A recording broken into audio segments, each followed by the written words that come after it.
So YouTube, I'm still trying to get my oil pressure sensor to work on my S10. I finally got moved into the new house, got myself a 3-car garage now, so I've got the Corvette over in the corner, Cadillac right here, Jeep's outside behind the S10. We got an S10 here, got some overhead storage and everything, hybrid hot water here, some storage over there. It's a pretty cool little space, I'm digging it. But now I want to keep working on this S10, try to get this oil pressure sensor and fuel sensor working. I've got all my other gauges working, but I've not been able to work out those two. So here's what I've got going on. This is the type of sensor that's currently on the back of the motor. I tried changing this to a new one to see, because the oil pressure sensor was pegging all the way out, so I thought maybe the sensor was bad.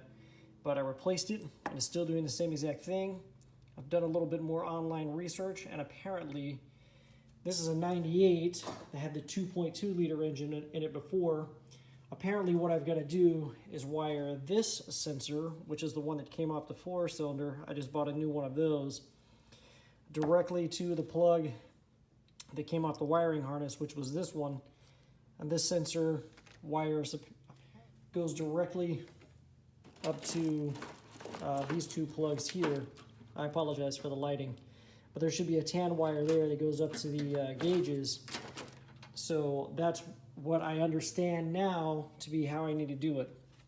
So the problem is this fitting is not the same as this fitting.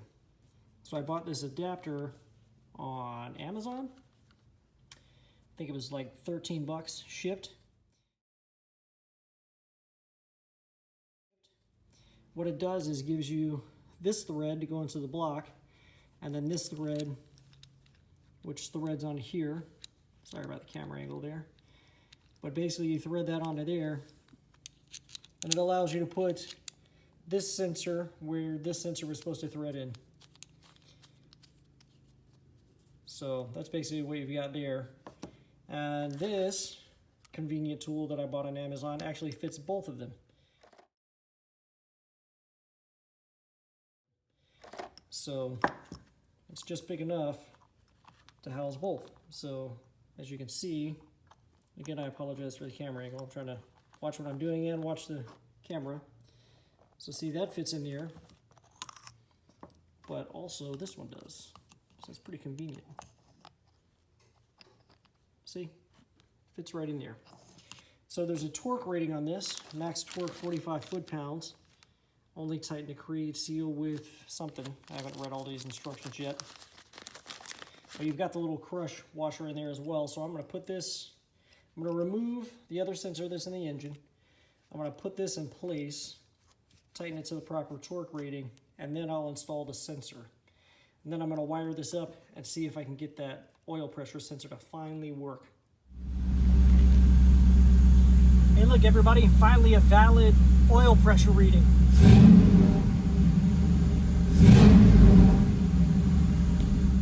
So yeah, after running that sensor into the plug like I was talking about, I just ran the wire right over here. This goes directly into the plugs over here, which is this wire. On this one, I'm not sure exactly what plug that is. It's, I'm not sure. I'd have to go back and look at the wiring diagrams, but I knew that this tan wire that came over here was the one that I needed to connect it to, and that's all I did. So I've just got the one wire going from the sensor to that harness, and everything works. So I hope this helps you out. The only thing I've got to figure out now is the fuel gauge, which I've got the wires kind of sitting here for this. This is the wires that are coming up from the gas tank. So I'm still working on that one. Maybe I'll get that one going soon here. But I did get the oil pressure gauge working. Just wanted to show you guys that real quick. So I hope that helps you out.